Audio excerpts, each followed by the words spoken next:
Narito po ang ating panayam sa mga mahahalagang personalidad at mga kwento sa likod ng mga balita. Ang panayam at talakayan sa pang-umagang balitaan sa telebisyon ng bayan. Narito na ang ating kasamang si Emil Carion. Maraming salamat sa iyo, Vivian, at magandang umaga. Kasama natin ngayon ang mga volunteer group o yung support group, mga civilian component na sumusuporta sa Philippine Marines. At nito lamang August 25, 2013 ay ginanap ang isang makasaysayang athletic sports event dito sa isang cove sa Cavite o sa Ternate, Cavite na pinangalan ng General Gregorio Lim Barracks. Isa itong dating tinatawag nilang Boracay de Cavite na ngayon ay bininyagan naman nilang Katungkulan Beach.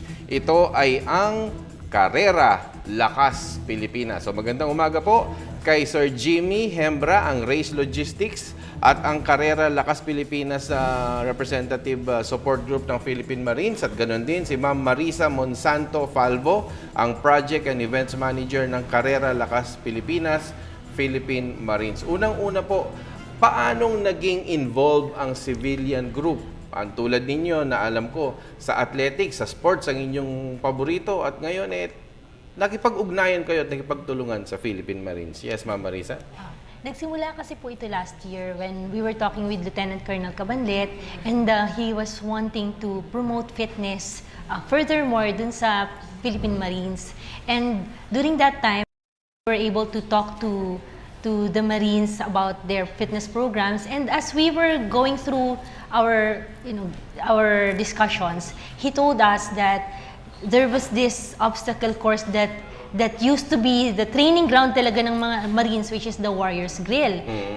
Yeah. So with this Warriors Grill, dati, early 90s, yun talaga yung dinadaanan nila as part of their training. Okay. And then, eventually, so sabi niya, this Warriors Grill medyo hindi na ngayon natin nagagamit. So, since kasagsagan ng mga karera ngayon, my partner, which is Coach Chi, was telling Colonel nga, why not let's just do a race? Kasi ngayon, sa other countries, meron tayong Spartan race, meron tayong Tough Mudder, and ang proponent din nun is yung mga military partners, and then they're also giving the proceeds to the Wounded Warriors Foundation.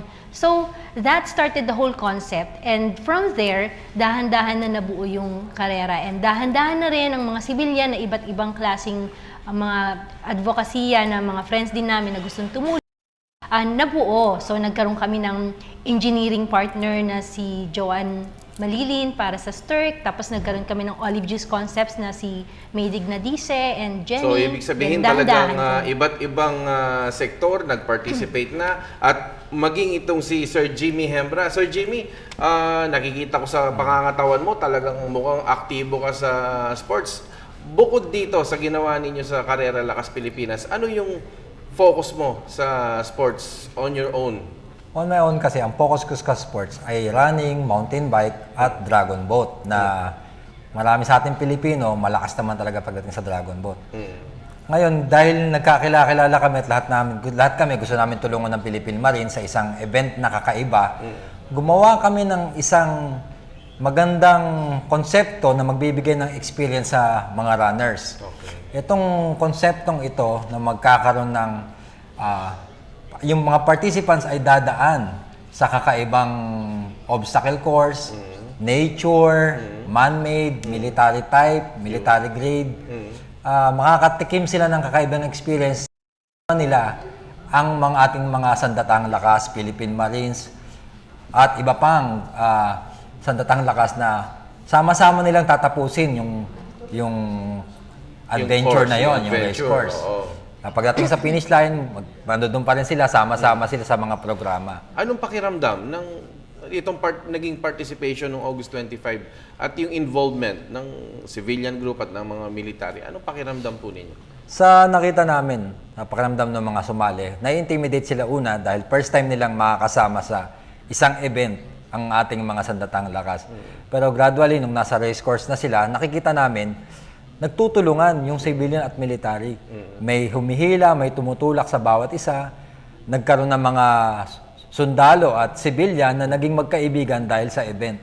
Kaya nakita namin naging successful, lalong-lalo na pagdating nung celebration after nung race event, merong boodle fight na sama-samang kumain ng almusal ang mga sandatahang lakas at mga civilian counterpart natin, lalo-lalo yung mga first time naka-experience ng ganito. Yun. Anong gusto niya pong ma-accomplish bukod sa bonding na to? Besides yun sa funding, anong nakikita niya, Ma'am Marisa, na mas mataas pang advocacy na na-accomplish nyo dito sa August 25 Karera Lakas Pilipinas? What's interesting kasi with this, it all started with that wanting to build the obstacle course. And then eventually it had turned into having a life of its own.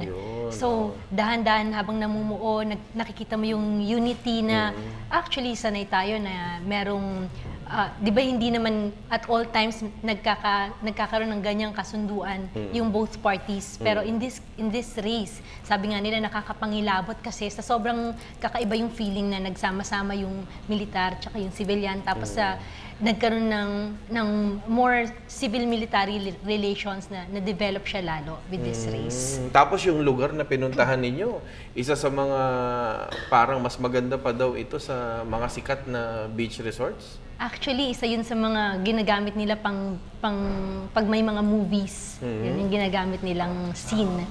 Yun Dapat siguro mapasyalan natin itong lugar na to. One day lang ito o paano? Yeah, it was a one-day event. But then, because everyone was so excited, some of the racers were there, advanced, kumbaga, gabi pa lang nandun na. And with that, we were able to provide them, the Philippine Marine Corps were able to provide them the marine barracks, and then yung iba, kung may nag-tent doon, siguro along the beach, so they really experienced how it is to be, in a way, a marine for a day.